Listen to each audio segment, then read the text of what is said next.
Hello again, my friends. With this video, I hope to conclude the series on the Jewish way in mourning. I hope. This is video number 7, and there's a lot to cover in this last online class, for this topic that is. I want to start with the monument. And when we begin to plan for the monument and begin to make arrangements for the monument, it's a misconception that one should wait for a year for the monument to be set on the grave. Traditionally,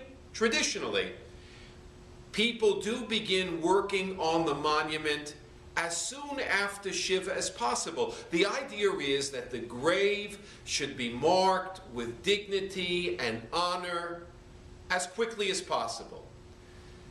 Many people wait until the year is almost up, and there's nothing wrong with that. It ties in, of course, with the conclusion of the mourning process. But what I'm sharing with you is that the sooner the better in terms of making arrangements for the monument. What goes on the monument? Well, along with the English name, obviously, there should be our loved one's Hebrew name, and the name of his or her father and mother, if it can possibly fit on the stone, in Hebrew. Our Hebrew name is a precious possession to us. Unfortunately today, I find that too often the Hebrew name is lost. People don't know the name that they were given when they came into this world. The monument is a place for that Hebrew name to be enshrined forever, so that along with the English name, a person is known by that Hebrew name that he or she carried in life. And we place the date of death in Hebrew on the monument as well. That date becomes what we call the Yortzeit date, the date of the anniversary of the passing of a loved one. It's a very important part of what we have inscribed on a monument. And you'll see on most monuments, there are 5 Hebrew letters, which stand for the phrase Tehi Nishmato Tzuror B'Tzror Chaim, which means may his soul or her soul be bound up in the bond of life. What does that mean? Death ends the physical life of someone we love. Yet we hope that in some very, very important ways in which we need it to happen, that our deceased loved ones continue to remain bound up with us in life, that death just ends the life, but it doesn't end the relationship. That goes on. And so we want our loved ones to be bound up with us, to continue to be deeply and intimately connected with the lives that we will live for as long as we have life.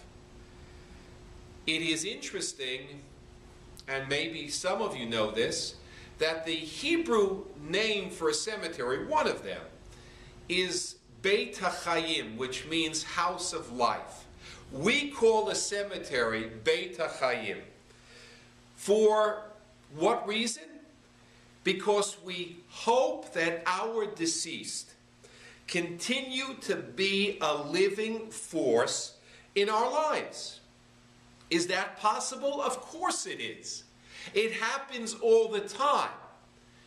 Our loved ones continue to influence our lives. In that way, they remain alive. They continue to guide us. We continue to live by their values, by the words that they said. Death ends a life, but it doesn't end the relationship. Thank God for that. It doesn't end the meaning of someone's life. We keep that alive. That's why we call it Beit HaChayim. So we set the stone, we have an unveiling. Now I must tell you, I'm not a great believer in the importance of taking a piece of cloth off the stone, but we do it. The stone is set, and why do we go to the cemetery together for what we call the unveiling? Truly, it's an opportunity, maybe the last time an entire family will gather for only the purpose of honoring the memory of that specific person. It's a time for words to be spoken. It's a time for family to feel together. There's a common thread here. To feel together how much is missing in their lives after the death of that person. It is a time to recall together the role that that person played in our lives. And so words do matter at the time of an unveiling.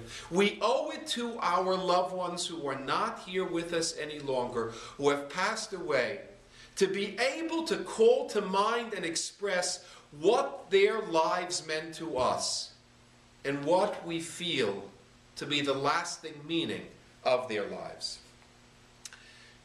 We bring the family together, the stone is set, and we remember together. And after the unveiling, when do we go to the cemetery again? By tradition, we go before the High Holy Days. We go before Passover. We go on the Yortzeit Day, the day of the anniversary of death. You can go more, but those are the times that the tradition says to us, it's appropriate, it's right, it's fitting, it's spiritually meaningful to be at the cemetery to visit the grave of a loved one. We, of course, associate the High Holy Days or Pesach with those people who are no longer with us. And if they can't be with us at the table at the Seder, and if we can't be with them to wish them a Shana Tova, we can go to the cemetery and in a sense keep them bound up in the bond of life and do the same thing on the Yortzeit. We leave a stone on top of the monument. Why? Well, symbolizes, we say, that our loved one is remembered and that we have made the journey to the cemetery to say that he or she is not forgotten. You know about the Yizkor service, and I know many people, of course, associate Yizkor with the High Holy Days. I want you to know that there are 3 other dates when we say Yizkor. At the conclusion of Sukkot, on Shmini Atzeret, on the last day of Pesach, on the second day of the festival of Shavuot, we come again and again and again to say Yizkor. Yizkor, it means to remember.